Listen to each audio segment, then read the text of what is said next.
నూనె లేకుండా చాలా అంటే చాలా రుచికరమైన రెసిపీ ఆవిరి మీద ఉడికించే రెసిపీ అండి. ఎలా తయారు చేసుకోవాలో తెలుసుకుందాము. Hello friends, welcome to Andhra kitchen. ఈరోజు మనం చాలా అంటే చాలా రుచిగా ఉండే రెసిపీ ఎలా తయారు చేసుకోవాలో తెలుసుకుందామండి. అందుకోసం మనం బియ్యం తీసుకోవాలి.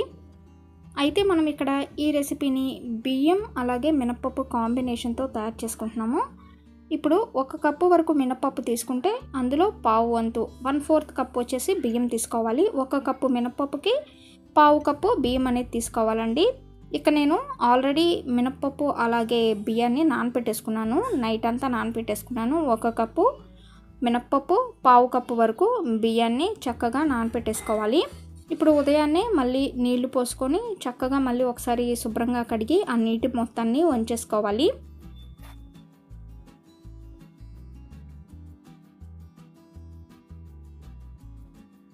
ఇప్పుడు మనం మిక్సీ జార్ తీసుకొని మిక్సీ జార్లోకి మినపప్పు బియ్యాన్ని నానిన మినపప్పు బియ్యాన్ని వేసుకొని మిక్సీ పట్టేసుకోవాలండి.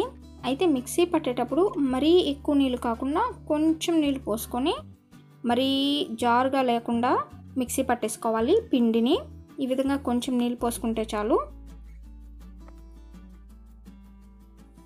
మిక్సీ పట్టేసుకున్న పిండిని ఇప్పుడు వేరొక గిన్నెలోకి తీసుకుందాము. పిండి అనేది మరీ గట్టిగా ఉండకూడదు, మరీ నీళ్ళగా ఉండకూడదండి. వీడియోలో చూపించినట్లుగా మిక్సీ పట్టేసుకోండి. ఇలా గిన్నెలోకి తీసుకున్న పిండిలోకి ఇప్పుడు ముందుగా మనం ఉప్పు వేసుకోవాలి. పిండికి సరిపడా ఉప్పు అనేది వేసుకోవాలండి. ఉప్పు వేసుకొని ఒకసారి బాగా కలుపుకోవాలి. కలుపుకొని మూత పెట్టేసుకుందాము.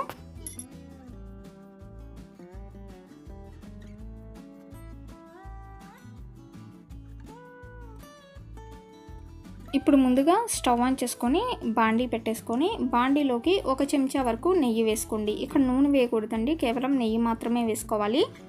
నెయ్యి కరిగిన తర్వాత ఇప్పుడు ఇందులోకి పావు చెంచా వరకు ఆవాలు వేసుకుందాము.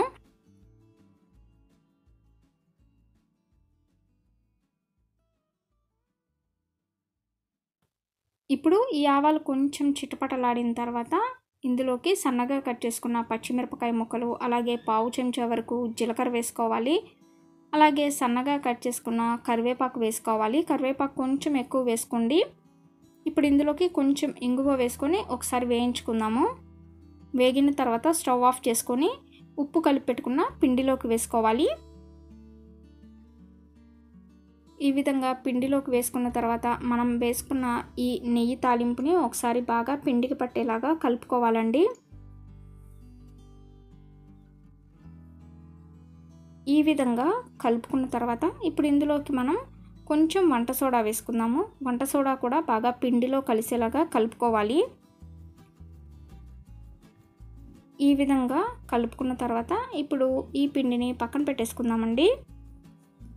పక్కన పెట్టేసుకొని ఏదైనా గిన్నె తీసుకొని గిన్నెలోకి నీళ్లు పోసుకోండి. ఆవిరి మీద ఉడికించుకుంటున్నాం కాబట్టి ఇప్పుడు ఈ గిన్నెకి క్లాత్ అనేది కట్టేసుకోవాలి. మనం ఏ విధంగా అయితే ఆవిరి కుడుము ఉడికించుకుంటామో అదే విధంగా అనమాట. అయితే ఆవిరి కుడుము మాదిరిగానే నెయ్యితో తాలింపు పెట్టుకొని తయారు చేసుకోవాలి. ఈ విధంగా క్లాత్ కట్టేసుకొని క్లాత్ పైన పిండి వేసుకున్న తర్వాత ఇక్కడ ఇంట్లో ఉండే నల్లకారం ఏదైనా ఉంటుంది కదండి, ఆ కారప్పొడిని చల్లుకొని మళ్ళీ పైన ఇంకొంచెం పిండి వేసుకొని మళ్ళీ ఆ పిండి పైన కూడా కారప్పొడి అనేది చల్లుకోవాలి. ఈ విధంగా కారప్పొడి వేసుకున్న తర్వాత ఇప్పుడు పైన మూత ఏదైనా పెట్టేసుకొని చక్కగా ఆవిరి మీద ఒక 5 నిమిషాల పాటు లో ఫ్లేమ్లో ఉడికించుకోవాలి.